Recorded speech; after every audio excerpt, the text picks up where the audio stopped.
ओम नमः शिवाय। स्वागत है आप सभी का आपके अपने YouTube चैनल उपासना की उपासना में। चैत्र पूर्णिमा का खास महत्व हमारे हिंदू धर्म में माना जाता है। पूर्णिमा माँ लक्ष्मी और भगवान विष्णु को समर्पित है। इस दिन भगवान चंद्रदेव की भी पूजा की जाती है, जिससे चंद्रमा जनित जो भी परेशानियां हमारी कुंडली में होती हैं उनसे हमें मुक्ति प्राप्त होती है। शास्त्रों के अनुसार चैत्र का महीना साल का पहला महीना होता है। पूर्णिमा के दिन भगवान विष्णु और उनके अवतारों की पूजा की जाती है। इस दिन भगवान शिव के संपूर्ण परिवार की पूजा का विधान है। खास तौर से इस दिन सत्यनारायण की कथा भी सुनी जाती है। चैत्र पूर्णिमा चैत्र नवरात्रि के बाद आती है। आइए जानते हैं इस साल 2023 में चैत्र पूर्णिमा कब है, शुभ मुहूर्त, महत्व और चंद्रोदय का समय क्या है। यह संपूर्ण जानकारी आपको वीडियो में दी जा रही है।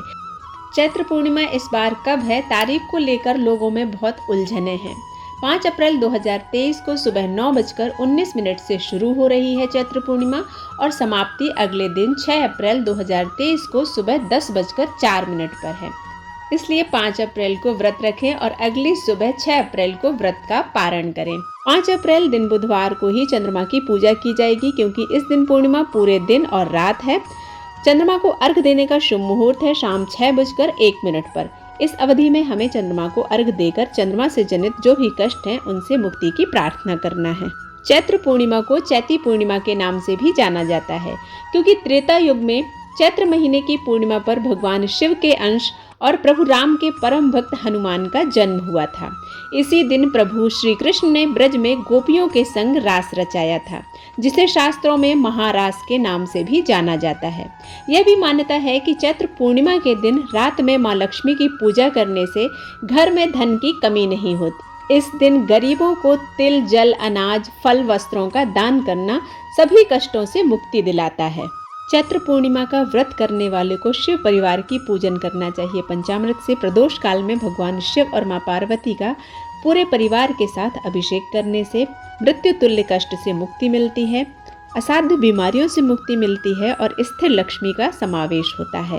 चैत्र पूर्णिमा के दिन माता लक्ष्मी की पूजा के बाद रात्रि के समय खीर या सफ़ेद रंग की मिठाई का भोग लगाने की मान्यता है। ऐसा करने से माता लक्ष्मी प्रसन्न होती हैं और जीवन में आ रही सभी समस्याएं दूर होती हैं। शास्त्रों में बताया गया है कि पूर्णिमा तिथि के दिन पीपल के वृक्ष में माता महालक्ष्मी का वास होता है। इसलिए इस दिन पीपल के वृक्ष को जल अर्पित करना चाहिए और संध्या के समय पेड़ के नीचे दीपक जलाना चाहिए। चैत्र पूर्णिमा के दिन चंद्रदेव की पूजा का भी विशेष महत्व होता है। इसलिए इस दिन रात्रि के समय चंद्रदेव को कच्चे दूध में चावल मिलाकर अर्घ देना चाहिए। ओम चंद्रमसे नमः मंत्र का जाप करना चाहिए। इससे चंद्रमा से संबंधित समस्त समस्याएं दूर होती हैं। चंद्रमा मन का कारक है, धन का कारक है, इसलिए इसे प्रबल करना अत्यंत आवश्यक होता है। वैवाहिक जीवन में आ रही समस्याओं को दूर करने के लिए चैत्र पूर्णिमा के दिन पति पत्नी एक साथ मिलकर चंद्रदेव को अर्घ प्रदान करें। मान्यता है कि ऐसा करने से जीवन में आ रही समस्याएं दूर होती हैं।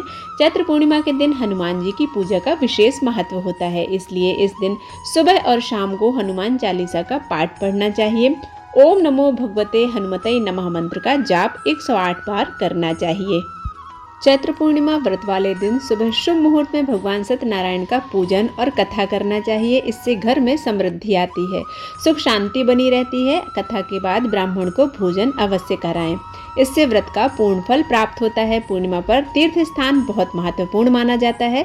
चैत्र माह की पूर्णिमा पर सूर्योदय से पूर्व किसी पवित्र नदी में या घर में गंगा जल मिलाकर स्नान करने से संपूर्ण तीर्थों का फल प्राप्त होता है, आरोग्यता प्राप्त होती है और समस्त पापों से मुक्ति मिलती है। स्नान पूजन के बाद जरूरतमंदों को जल से भरा कलश, मिट्टी और सुराही, चावल, छाता दान करना चाहिए। ऐसा करने से दरिद्रता दूर होती है। पूर्णिमा तिथि माता महालक्ष्मी को अत्यंत प्रिय है।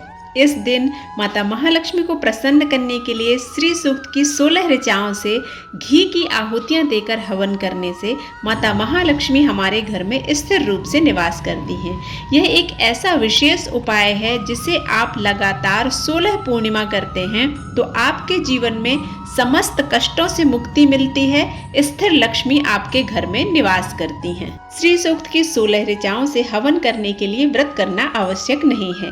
हर पूर्णिमा को रात्रि के समय शुद्ध गाय के घी से हवन करना अत्यंत श्रेष्ठ माना जाता है। इसलिए आप व्रत करें या ना करें, लेकिन यह एक छोटा सा उपाय अपने जीवन में शामिल करते हैं तो स्थिर रूप से महालक्ष्मी आपके घर में निवास करती हैं। चैत्र पूर्णिमा पर ही हनुमान जयंती का उत्सव मनाया जाता है। इस बार चैत्र पूर्णिमा 2 दिन है, यानी पहले दिन 5 तारीख को और दूसरे दिन 6 तारीख को। 5 तारीख को व्रत वाली पूर्णिमा है और 6 तारीख को स्नान दान की पूर्णिमा है।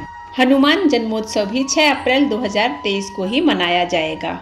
ज्योतिष शास्त्र के अनुसार पूर्णिमा तिथि का प्रभाव प्रत्यक्ष रूप से मनुष्य के मन और शरीर पर पड़ता है, क्योंकि चंद्रमा मन और द्रव्य पदार्थों का कारक माना जाता है। पूर्णिमा की रात चंद्रमा 16 कलाओं से परिपूर्ण रहता है। कहते हैं कि इस दिन व्यक्ति के मन पर पूर्णिमा का सर्वाधिक प्रभाव पड़ता है, जो उसे मानसिक शांति और आरोग्यता प्रदान करता है। हनुमान जयंती का हिंदू धर्म में विशेष महत्व होता है। इस दिन हनुमान जी की पूजा अर्चना करने से व्यक्ति को जीवन में संकटों से मुक्ति प्राप्त होती है और सुख शांति में वृद्धि होती है। इस दिन भक्त हनुमान जी को सिंदूर, लाल वस्त्र और लाल फूल अर्पित करते हैं। हनुमान जी को लड्डू, हलवा, केला का प्रसाद अर्पित करते हैं। इस दिन षोडशोपचार पूजा विधि की जाती है। श्री हनुमान जी की आराधना करने से संकटों से मुक्ति मिलती है। कुंडली में शनि का अशुभ प्रभाव हो तो इस दिन विधि पूर्वक हनुमान जी की पूजा करने से लाभ मिलता है। हनुमान जी की पूजा से शनिदेव से जुड़ी समस्याएं दूर हो जाती हैं। इस दिन हनुमान जी की कृपा प्राप्त करने के लिए सबसे पहले उनके इष्ट देव श्री राम जी का स्तवन करना चाहिए, राम स्तुति करना चाहिए। इसके बाद हनुमान चालीसा के 3 पाठ करना चाहिए। यथासंभव आप वज्रंग बाण का भी पाठ कर सकते हैं। इससे हनुमान जी बहुत जल्दी प्रसन्न होते हैं। इसके साथ ही नकारात्मक शक्तियां आपके जीवन से दूर होती हैं, सकारात्मकता आपके जीवन में समाहित होती है और आप अपने कार्यों में सिद्धि प्राप्त करते हैं। आगे आने वाले वीडियो में हनुमान जी के जन्म से संबंधित कथाएं सुनाई जाएंगी। आशा करती हूँ आप वह कथाएं भी सुनेंगे। उम्मीद करती हूँ कि यह वीडियो आप सभी को पसंद आया होगा। यदि पसंद आता है तो आप इसे लाइक करें, शेयर करें और सब्सक्राइब करना बिल्कुल ना भूलें। मिलते हैं हनुमान जी की कथाओं के साथ, तब तक के लिए ओम नमः शिवाय।